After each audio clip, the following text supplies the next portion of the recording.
It's October the 10th, 1520. Wittenberg, Germany. Yes? What is A man places a document in the hands of an Augustinian monk by the name of Martin Luther. Looking down, Luther immediately recognizes the lead seal attached to a coarse hemp rope. On one side, Luther sees the likeness of the apostles Peter and Paul.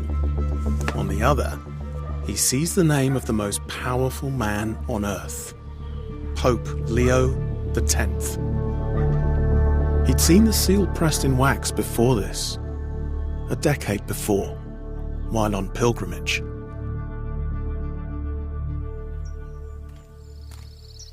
In 1510, cloaked in his black Augustinian cowl, Luther had travelled from Erfurt, Germany, over the Alps to the eternal city of Rome, all 639 miles, on foot.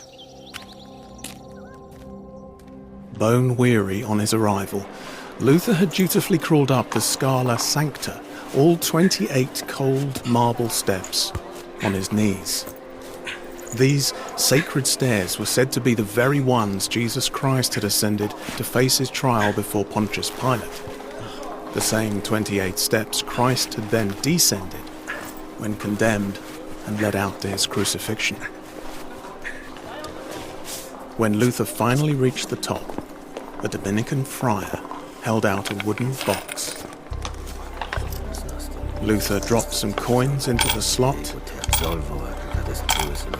and the friar handed him a letter of indulgence, a confirmation that his long pilgrimage, the scaling of the marble steps on his knees, and the coins he'd given to the church were good works that would lessen the time he would spend paying for his sins before he could enter heaven. There was nothing controversial about this. Everybody knew the church's teaching, and it seemed logical. God is pleased when we do good works, and he offers us his grace as a result. Doesn't Scripture say that God will give to each person according to their works? But for many years now, a question had haunted Luther. What would be enough?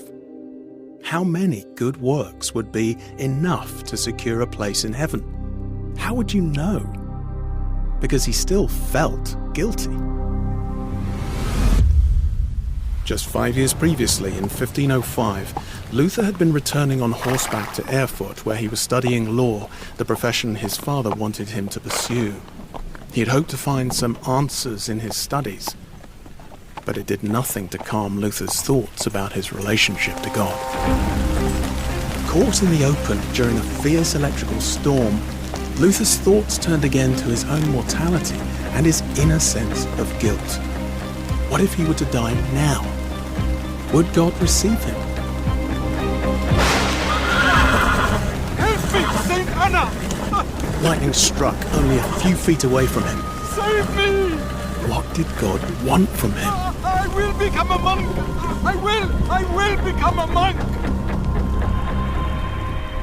Just 2 weeks later, Luther had left university, sold his books, and entered St. Augustine's monastery in Erfurt. Would this be enough?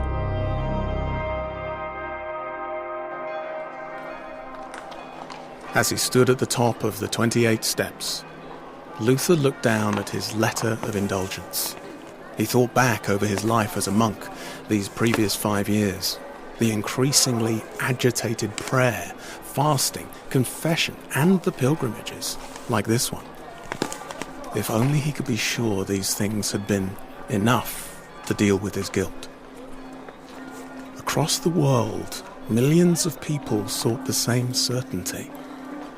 Indulgences were sought after for that reason. They were supposed to bring a tangible, physical assurance of one's standing with God. It had been the Church's teaching for hundreds of years. But what if it is not so? Luther trembled as he turned the document over in his hand. What if it is not so? 7 years later, in 1517, Luther's doubts about indulgences had only grown. He watched as Johann Tetzel sold them outside of Wittenberg. To Luther, it seemed little more than a way to raise money to rebuild St. Peter's Basilica in Rome. As soon as the coin in the coffer rings, the soul from purgatory springs. It seemed to Luther that the working poor of Germany were being exploited. They were being told that their spiritual security, or the spiritual security of their loved ones, could effectively be bought. Was this really pleasing to God? Luther took up his goose quill. If you want to change the world, take up your pen and write. I find nothing that promotes work better than angry fervor. For when I wish to compose, write, pray, and preach well, I must be angry. It refreshes my entire system. My mind is sharpened, and all unpleasant thoughts and depression fade away. One by one, Luther wrote a list of 95 statements directed against the excesses of indulgence preachers like Tetzel. If the Pope knew the exactions of the indulgence preachers, he would rather that the Basilica of St. Peter's should burn to ashes than that it should be built up with the skin, flesh, and bones of his sheep. When the ink was dry, Luther strode through the archway from the courtyard of his home at Wittenberg's Augustinian monastery, the black folds of his robes billowing behind him. He turned left onto the cobblestones of the Collegienstrasse, past the Stadtkirche, the town church where he preached, and across the market square.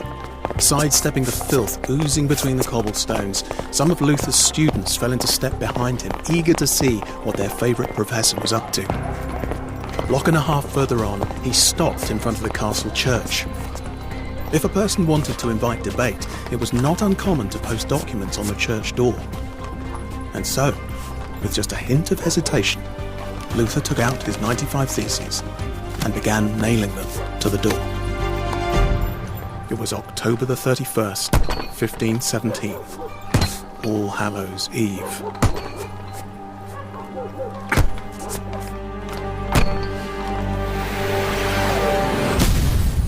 Now, it's October the 10th, 1520, 3 years after Luther posted his 95 Theses about indulgences. And the fracture between Luther and Rome has become a chasm. Because Luther's pen has not been idle. With that pen, Luther has kindled a fire that has spread to the highest levels of power in the European world, to kings and queens, to knights and bishops, even to emperors and popes. Luther's hammering on the door of the castle church has come back to haunt him. Now, the Pope's envoy was hammering on his door. Yes? What is it? Read it carefully. Luther looks at the opening lines of the document. An official legal communication from the Pope himself entitled Exsurge Domine, Arise, O Lord. We likewise condemn, reprobate, and reject completely the books. The most powerful person in the world, Pope Leo X, is declaring Martin Luther a damnable heretic. Wish them to be regarded as utterly condemned, reprobated, and rejected. Without a complete retraction of his teaching, Luther will be excommunicated, cut off from the church. And where could Luther find the salvation he longed for, if not in the church? In other towns and cities, the Pope's representatives were already hurling Luther's books into the flames. How long before they would do the same to Luther himself? Luther has 60 days to recant. The clock is ticking.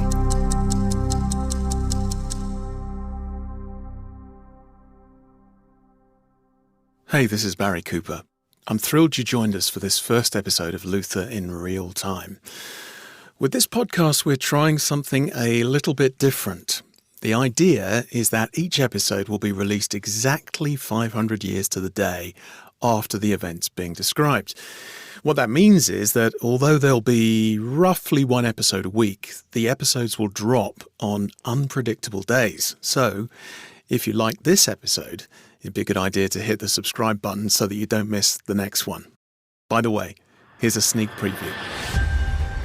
This Luther is a drunken German. He will feel different when he is sober.